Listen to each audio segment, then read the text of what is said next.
সিগারেটের ব্যবসা করা কি হারাম? সিগারেট যেহেতু ক্ষতিকর এবং নিষিদ্ধ, জাহান্নামীদেরকে শাস্তি দেওয়া হবে যেটি দিয়ে সেই খাবার, অতএব জাহান্নামে আগুন দিয়ে ধোঁয়া দিয়ে বিভিন্নভাবে শাস্তি দেওয়া হবে, সেটিকে গ্রহণ করা হচ্ছে।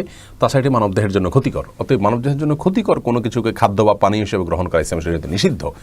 তো যে বিষয়টি নিষিদ্ধ এবং নাজায়েজ, সেটার কেনাবেচা করাটাও নাজায়েজ, কারণ আপনি সেটাকে বিক্রি করা মানে হলো একজন ধূমপায়ী মানুষকে সহযোগিতা করা ধূমপানের জন্য, কেমন যেন আপনি তাকে ধূমপান করতে হেল্প করছেন।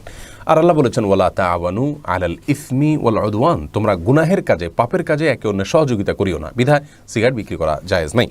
যারা মুদির ব্যবসা করছেন তাদের উচিত হলো আল্লাহর উপরে ভরসা করা এবং সিগারেটের ব্যবসা করতে গিয়ে মুদি দোকান করতে গিয়ে যদি সিগারেট বিক্রি করার অপশন আসে, দোকানে এই আইটেমটা না রাখা, লিখে দেওয়া যে এখানে ধূমপান আইটেম বিক্রি করা হয় না। তাতে হয়তো সামান্য কিছু কাস্টমার কমবে, কিন্তু আল্লাহ তাআলা তাতে বরকত দিবেন। এটাই তো পরীক্ষা ইমানদারের জন্য, যে আমরা হারামকে বর্জন করার জন্য সৎসাহস রাখি কিনা। প্রয়োজনে আমার লাভ কিছু কম হলো, আর যদি আপনি সেটাকে পরিহার বা বর্জন করতে না পারেন, তাহলে ওই সিগারেটের যে উপার্জনটা সেটাকে আপনি আলাদা করে রাখলেন। কাজটা যদি আপনি গুনাহের করলেন, কিন্তু অন্তত সিগারেটের উপার্জিত যে হারাম লভ্যাংশ সেটা আপনি ভোগ করলেন না, সেটা কোনো গরিব দুঃখীকে দান করে দিলেন।